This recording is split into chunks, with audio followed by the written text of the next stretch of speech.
Don Pedro Viveros, buenos días. Juan Camilo, un saludo especial a usted y a todos los que nos ven. Un abrazo. Bueno. Don Pedro, el candidato Iván Cepeda aceptó ir a debates y va desmenuzando su propuesta de las condiciones. Dice que debe ser un debate solo con la extrema derecha o la derecha en este país. Es decir, saca a Fajardo, saca a Claudia López de la ecuación y dice que a él lo que le interesa es debatir con ese sector político. Dice que debe haber un consenso sobre los temas en este debate, que debe garantizarse la imparcialidad, que él no se va a poner a debatir con los moderadores, sino con sus contrincantes políticos. Esa como alguna de las condiciones que ha entregado en las últimas horas el candidato presidencial. Y saludo a Eduardo Hernández también. Don Eduardo, muy buenos días. Pedro, un abrazo. Don Pedro, sobre los debates, adelante. Pues mire, Juan Camilo, y saludo también a Eduardo.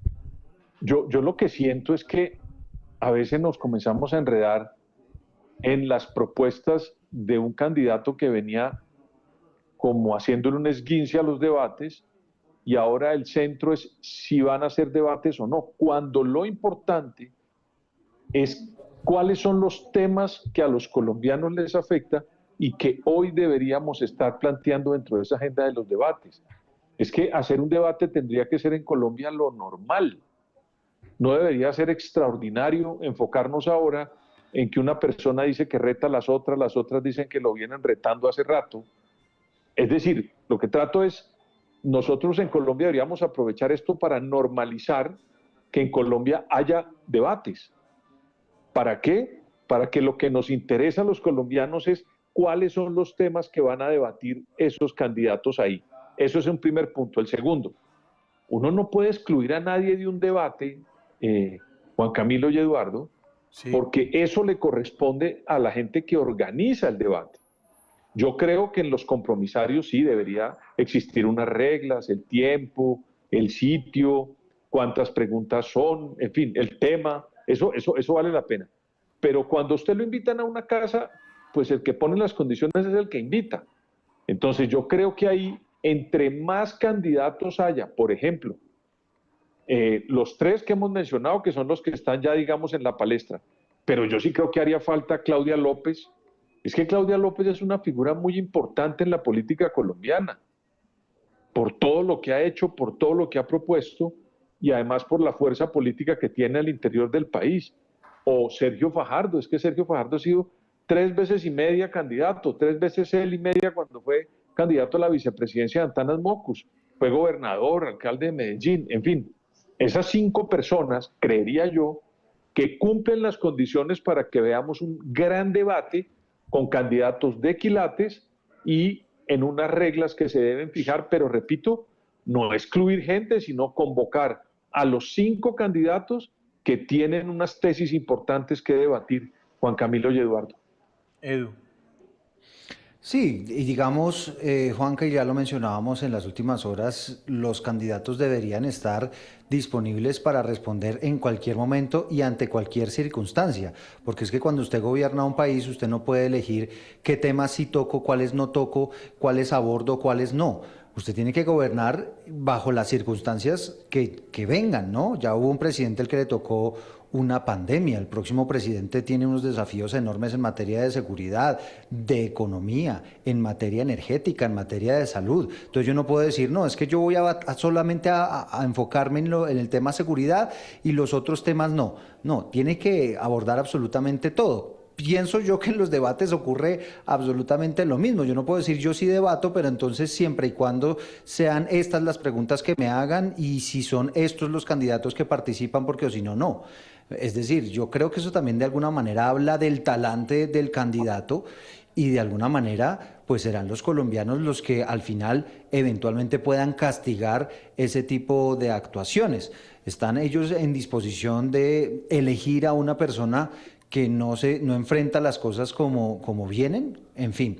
Ahora, aquí se puede ampliar un poco más el debate y es hasta qué punto los colombianos tienen derecho, así como está el derecho a la información, tienen derecho a saber qué piensa cada candidato de determinado tema.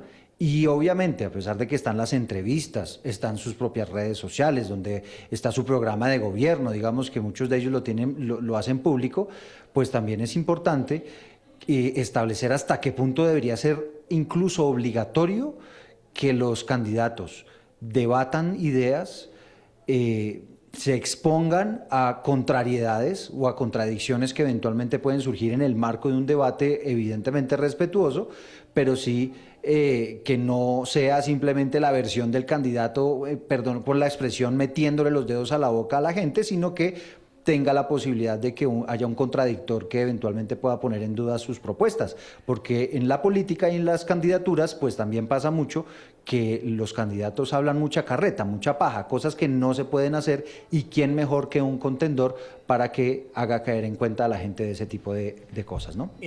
Juan Camilo, Sí, don Pedro. déjeme aportarle algo a lo que dice Eduardo como contexto. Nosotros estamos viviendo en un mundo lleno de fake news, de la inteligencia artificial, de una cantidad de memes y de información tergiversada, tendenciosa, hechos alternativos y todo lo demás. ¿Qué más, digamos, claro y puro para conocer el pensamiento controversial entre los candidatos que un debate? Porque es que ahí no vale la inteligencia artificial, Eduardo y Juan Camilo. En un debate es de verdad el que está ahí planteando sus tesis y controvirtiendo con los otros. Mire, yo le pongo un ejemplo. El primer debate televisivo en los Estados Unidos fue famoso y todo el mundo creo que lo sabe, Richard Nixon, John F. Kennedy. Cuando hicieron los estudios posteriores al debate, ganaba el debate, quienes lo oyeron por radio decían que el ganador era Richard Nixon, y quienes lo vieron por televisión decían que el ganador era John F. Kennedy. Esto es para decirles que un debate puede mover, desde 1962, que fue ese debate, hasta el día de hoy, puede uno entender que cuando los candidatos se presentan de viva voz, pueden haber cambios, opiniones, movimientos, errores. Por ejemplo, Joe Biden perdió la elección con Trump por el debate famoso de un año, 6 meses antes de la elección, le tuvo que cambiar la candidata y poner a la vicepresidente, porque se demostró que estaba con unos problemas de salud muy grandes. Aquí en Colombia, Eduardo y Juan Camilo, hubo un debate famoso entre Andrés Pastrana y Horacio Serpa en 1998. Le hicieron una pregunta a Serpa, que si él extraditaría a Ernesto Samper. Serpa era el defensor de Samper. Serpa dijo que sí lo extraditaría y Andrés Pastrana dijo que no lo extraditaría, y eso movió la agenda política después de ese debate. Todo esto es para decirles que de pronto un debate no pone un presidente, pero un error que cometa alguien en un debate sí puede hacer que la persona pierda el debate. Y Claro, por que eso eso es que es no se la quieren presidencia. exponer a eso, Pedro, y Claro. precisamente por eso es que no se quieren algunos exponer a ese tema, ¿no? Escuchemos a los candidatos, a ver. Que una vez los compromisarios de mi campaña pacten las condiciones de garantías de equidad, vamos a debatir a fondo con la extrema derecha de este país. Estamos listos para hacer el debate. Así él quiera acomodarlo y amañarlo para que le vaya bien. Hay que hacer el debate, porque los colombianos, muchos, están pensando que Petro es Cepeda o que Cepeda es Petro, y no es verdad. Y acepta que se te digan las verdades sobre lo que tú representas, defiendes y de quién eres el heredero. Deja de estar escondiéndote, pon la cara y sal a un debate sin condiciones como corresponde. Bueno, ahí estaban entonces los candidatos presidenciales. 9:14 minutos de la mañana. Está saliendo, usted la reveló, Eduardo, en la primera emisión de Noticias Caracol, una muy dura carta. Invitaron a un foro, Edu, al Banco de la República, ¿no? Un foro además que todavía los invitados internacionales, está Stiglitz, tengo entendido, está Mazzucato también en este foro invitado, todavía no han confirmado. Invitaron al Banco de la República, es un foro que está organizando el Ministerio de Hacienda. Bueno, el Banco de la República rechaza la invitación y la argumenta en estas 4 hojas, perdón. 4 hojas con un contenido realmente, Eduardo, pues es muy duro. El tono del gerente del Banco de la República, muy respetuoso pero muy vehemente, donde dice que no considera oportuno participar en un foro que se realiza sobre la autonomía monetaria. Consideran que esto en época electoral es inoportuno y que además el gobierno los ha maltratado a los miembros de la Junta del Banco de la República, contrario a la verdad, y que no es cierto que las decisiones que ellos están tomando favorecen a los banqueros. Otro capítulo más en esta pelea entre el Banco de la República y el Ministerio de Hacienda. Sí, es que evidentemente aquí hay, digamos, dos teorías, dos corrientes. El gobierno, digamos, se casa con una, y es que supuestamente el Banco de la República está aplicando fórmulas viejas de la economía, no tan evolucionadas como las que ellos consideran que podrían darle un mayor empujón a la economía colombiana. Le voy a leer una parte. Dice lo siguiente en esta carta el doctor Villar, poniendo en comillas unas declaraciones del gobierno. Dice lo siguiente, que el ministro ha dicho esto: en las últimas décadas la orientación de la política monetaria en América Latina y de manera particular en Colombia ha estado marcada por la consolidación de un enfoque que privilegia la estabilidad macroeconómica y el control de la inflación como pilares fundamentales del desarrollo, cierro comillas. Y después pone otro aparte: este paradigma está asociado a corrientes de pensamiento económico neoclásico o neoliberal. Y responde Villar, ya digamos en la carta, dice que no comparte esa frase y que la orientación de la política monetaria en América Latina ha sido diversa y que hay casos como el de Venezuela y Argentina en los cuales no se cuidó la estabilidad macroeconómica y el control de la inflación, y los resultados están a la vista.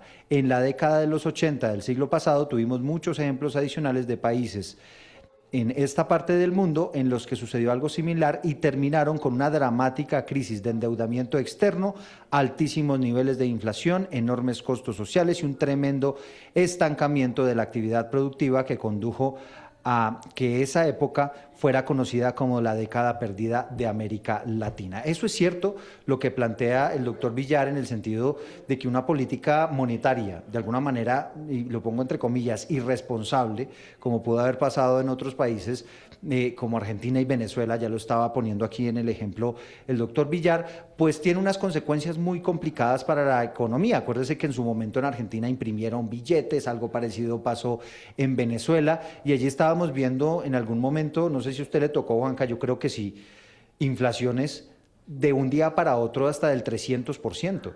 Del 1000%, o sea, era una cosa verdaderamente absurda, una economía que a todas luces podía ser hasta insostenible.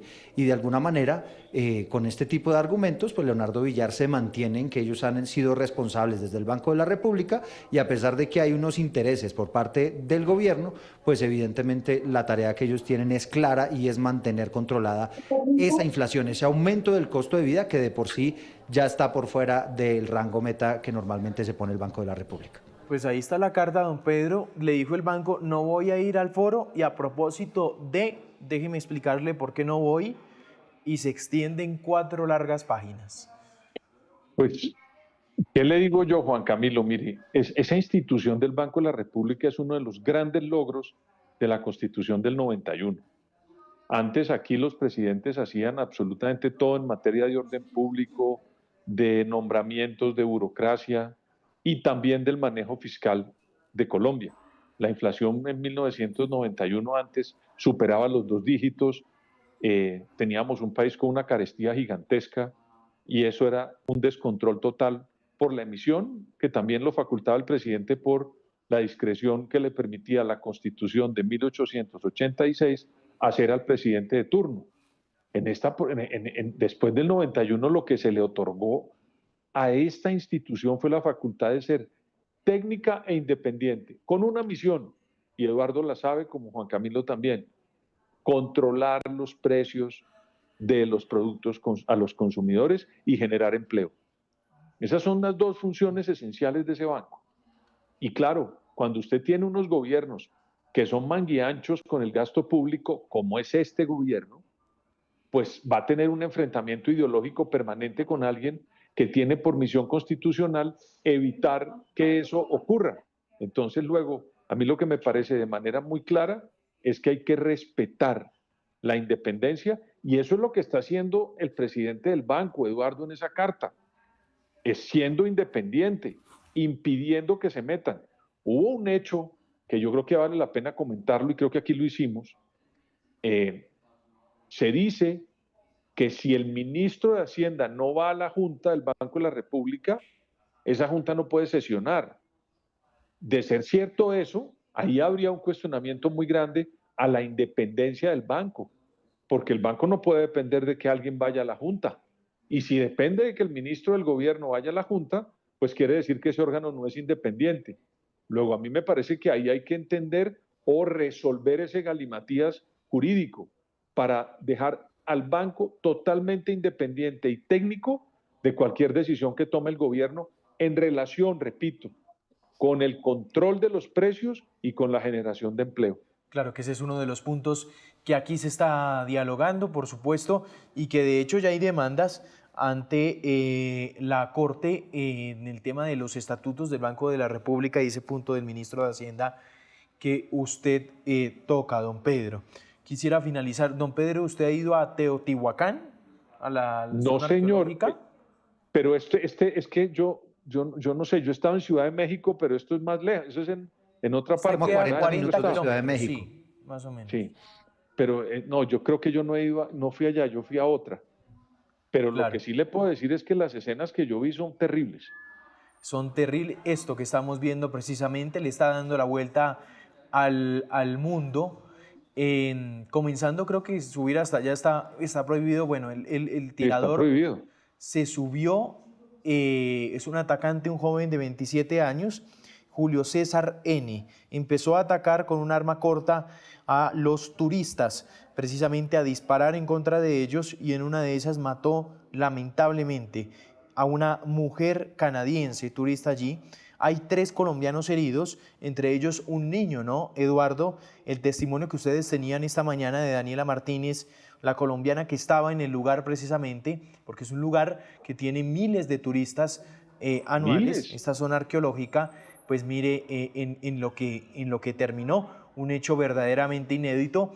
Hay un debate hoy en México si al final este tirador lo logra reducir la fuerza pública y lo logra abatir, o el tirador se quita la vida, porque hay un debate gigante, porque don Pedro y don Eduardo están criticándole mucho a este lugar, de acuerdo a testimonios, por ejemplo, como los de Daniela, la falta de seguridad que hay, los filtros que hay para entrar, filtros tan ligeros para entrar a una zona tan importante, don Eduardo.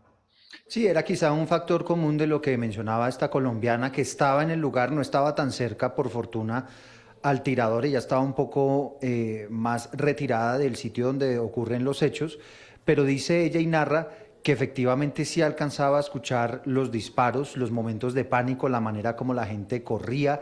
Dice ella que alcanzó a ver algunas personas heridas, no solamente por impactos de balas, sino también heridos por el momento como salen desesperados corriendo, muchos de ellos se cayeron, algunas personas sufrieron inclusive fracturas en el momento en el que corrían para huir de las garras de este señor, que como usted dice, Juan Camilo, pues empieza de la nada a disparar. Muy probablemente en el transcurso de las próximas horas, Juan Camilo, se va a empezar a hacer público un video que ya tuve la oportunidad de ver. Y es un video que graba una de las personas que está en el piso ahí sometidas por este señor, y donde se alcanza a escuchar lo que esta persona les decía y les gritaba. Y entre esas cosas que les decía y les gritaba, decía, es que este lugar está hecho para sacrificar, no está hecho para tomar fotografías. ¿Es un video donde utiliza términos españoles? Sí, que empieza a hablar ahí. ¿Señor? Sí, es que el video es impactante porque es el video más cerca hasta ahora que ha salido al tirador, al atacante. Es un video que se graba desde la parte de arriba, donde inclusive se ven niños alrededor de las personas acostadas, y hay un momento exactamente donde dice Edu, ella de hecho, no deja de grabar, sino que deja de apuntar hacia donde está el tirador, pone el celular se en el alcanza a piso escuchar y ahí es todo. donde se empieza a escuchar al tirador amenazándolos. Y es lo que están diciendo también, pues porque el joven, a pesar que ya las autoridades confirmaron que es mexicano, tiene un lenguaje que hace ver también cierta terminología española, ¿no? Es Sí, es lo que bastante dice. extraño. Y decía, muchos de ustedes vienen de Europa, pero no van a regresar, es decir, todo el tiempo amenazándolos, generándoles miedo, es decir, no me quiero ni imaginar el haber estado ahí en esas circunstancias, uno de pronto con la familia, simplemente de visita, uno tratando de proteger a los suyos, pero es un lenguaje muy violento, les dice que no lo miren, que no volteen la mirada, algunos les da instrucciones y les dice, vaya usted, avísele a los demás que no se vayan a acercar porque los voy a matar a todos. Es decir, es un video bastante complejo y sí, como usted lo narraba, lo graba una de las personas que, como se ve en los videos, está en el piso, quizá en la parte derecha de donde está ese tirador, y que evidentemente pues va a dar algunas pistas de cuáles habrían sido las motivaciones de esta persona para actuar como actuó. Hay otro aspecto interesante para finalizar, Juanca, y lo decíamos también esta mañana, y es que si usted se pone a pensar en 72 horas ya tenemos 3 personas que actúan de una manera bastante irracional. La persona de Luisiana que mata a sus 7 hijos, Sí, esa historia es terrible. la persona que en el barrio Los Laches, aquí en Bogotá, de un momento a otro ataca con un arma blanca a los integrantes de una producción de televisión, y ahora tenemos esto, ¿no? Entonces aquí digamos que también surgen muchísimas inquietudes sobre lo que está pasando con la salud mental, no solamente en Colombia, sino en el mundo. Pedro. Pues mire, esto a mí me produce algo pues, de desasosiego porque pues es un sitio donde van miles de personas simplemente a contemplar la riqueza cultural, antropológica de México, que entre otras cosas es un país repleto de esa maravilla que fue la cultura azteca. Y van estas personas tranquilamente y resultan metidos, perdiendo la vida o heridos o con este espanto que puede provocar este tipo de acciones. Yo creo que lo más preocupante hoy es, por supuesto, la salud mental de los países latinoamericanos, pero también me preocupa este tipo de acciones, cómo impacten, por ejemplo, el Mundial de Fútbol en México. A mí este tipo de cosas Ajá. me vuelven muy sensibles por esos eventos que vienen. Muchas personas pueden ver esto con mucho temor para la llegada de ese evento tan importante para el mundo futbolero y para México. Ya hubo otros hechos también complejos que, que pues tienen también en cuestión, en cuestionamiento alto, este tipo de eventos en países como México. A mí eso me preocupa mucho. Y por último, si usted mira las fronteras de los países de América Latina, son fronteras que nunca cambian, han sido las mismas históricamente. De frente por allá, en 1930 tuvimos una guerra con el Perú, los colombianos, pero no tenemos peleas fronterizas entre los países y eso garantiza que haya una estabilidad en los estados, pero es la región que tiene el mayor índice de criminalidad en el mundo. A mí esas cosas me sorprenden, que no tengamos conflictos entre países, pero seamos los países que tenemos los más altos índices de criminalidad. En Claro. México ustedes saben lo que está pasando. Esto es un hecho que por supuesto puede constituirse en un atentado a una zona rica, a un grupo de personas. Uno puede pensar que es mental, pero también puede ser un ataque terrorista. Hacer esto a unos días del Mundial en un sitio como este puede tener implicaciones también de ese estilo, porque, repito, somos unas naciones que no nos hemos movido en conflictos entre países, pero tenemos la más alta criminalidad en el mundo. Allá en México se perdió un bus con unos niños, unos estudiantes, hace como 7 años o más años, y no han podido encontrar ni el bus ni a los culpables. Allá hay una cantidad de mujeres colombianas que se pierden o las asesinan. Luego están pasando unas cosas en países como México, como Colombia, que lleva a la reflexión para ver qué es mental, pero también qué puede ser un atentado para pretender tener implicaciones como la que yo le digo. Estamos a un mes corto del Mundial eso puede tener unas implicaciones que afecten este tipo de eventos, Eduardo y Juan Camilo. Dos puntos que ustedes ponen sobre la mesa que son aquí el tema del mundial, don Pedro, es un tema que viene en discusión, y lo del tema de salud mental, Edu, también es otro tema que por supuesto están poniendo sobre la mesa, y hemos visto 3 casos puntuales que aquí hay que dialogar y ver la situación tan compleja que pues expertos ustedes ya sabrán, vienen que esto es un lastre que venimos manejando desde la pandemia, ¿no? Y estamos viendo consecuencias que ha dejado la pandemia en temas de salud mental también muy, muy complejas. Don Pedro, un abrazo y muchas gracias. Gracias a ustedes, Juan Camilo y Eduardo, por invitarnos y un saludo especial a todos. Don Eduardo, un abrazo. Vale, Pedro, Juanca, un abrazo. Gracias por la invitación.